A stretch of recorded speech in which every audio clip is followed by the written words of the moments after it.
semuanya, kembali lagi di channel aku. Buat yang belum kenal, kenalin nama aku Oktairine. Nah, di sini saya akan membahas tentang initial assessment.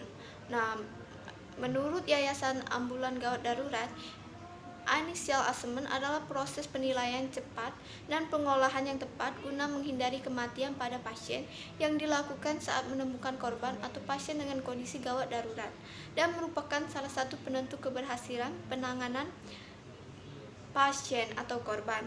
Tujuannya itu semakin parah penyakit dan menghindari kematian korban dengan penilaian yang cepat dan tindakan yang cepat. Initial assessment juga adalah proses evaluasi secara cepat pada penderita gawat darurat yang langsung diikuti dengan tindakan resusitasi. Adapun proses-proses initial assessment. Pertama, persiapkan triase, primary surface atau ABCDE.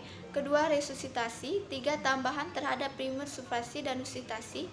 Keempat, secondary survei. Kelima, tambahan terhadap secondary survei. Keenam, pemantauan dan reevaluasi berkesinambungan. Ketujuh, transfer ke pusat rujukan yang lebih baik.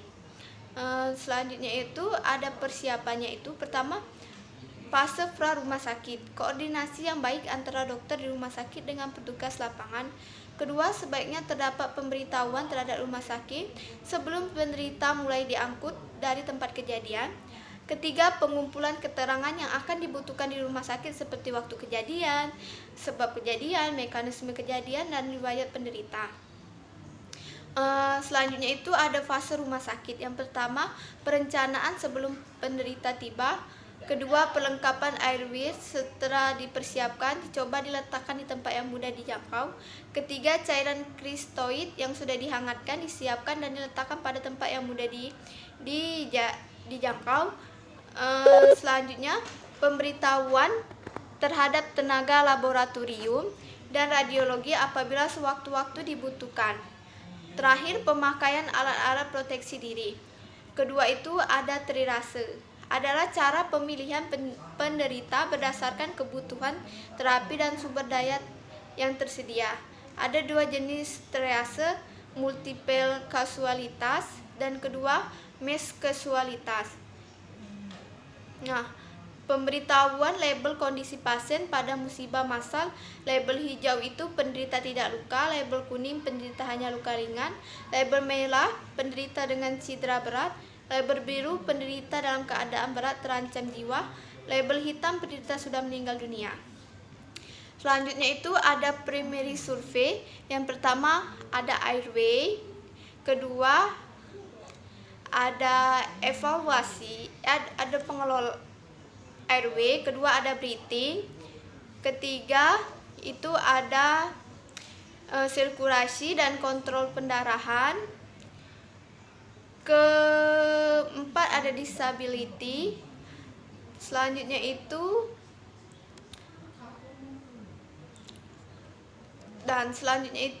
tambahan pada primary surgery dan resusitasi. Pertama, pasang EKG, kedua pasang kateter ureteria, selanjutnya pasang kateter lambung dan monitor hasil resusitasi dan laboratorium, pemasangan fotorodgen atau FAST.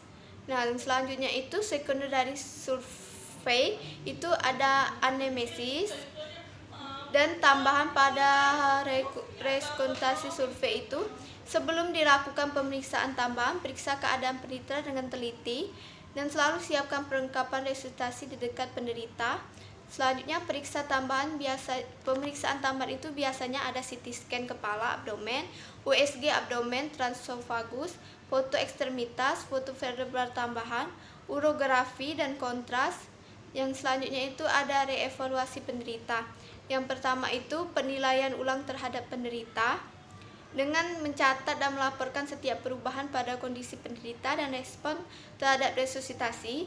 Kedua, monitor tanda-tanda vital dan jumlah urin, pemakaian analgetik yang tidak diperbolehkan, dan transfer ke pusat rujukan yang lebih baik. Selanjutnya, initial assessment pada cedera tertentu yaitu trauma vertebra. Bisa dilakukan airway, breathing, sirkulasi. Selanjutnya disability. Kalau trauma muskuloskeletal itu melihat gambaran umum, melihat lukanya, melihat deformitas, warna ekstremitas, posisi ekstremitas, dan pengawasan aktivitas spontan penderita, dan membedakan berat traumanya. Jenis kelamin dan usia penting untuk menentukan potensi umum. Urin yang keluar dari kateter.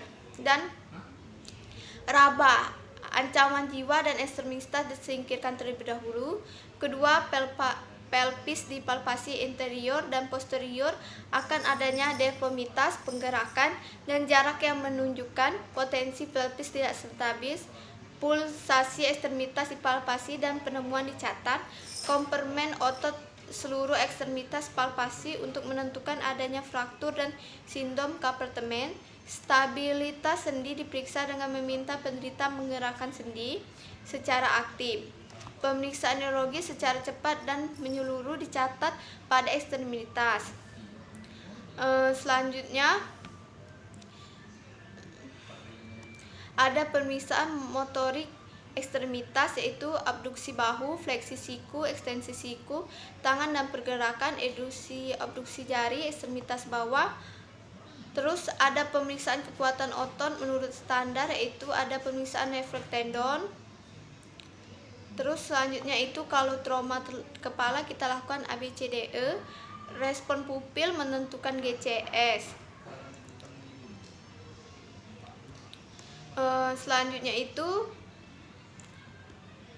kalau itu saja yang bisa saya sampaikan tentang inisial asesmen.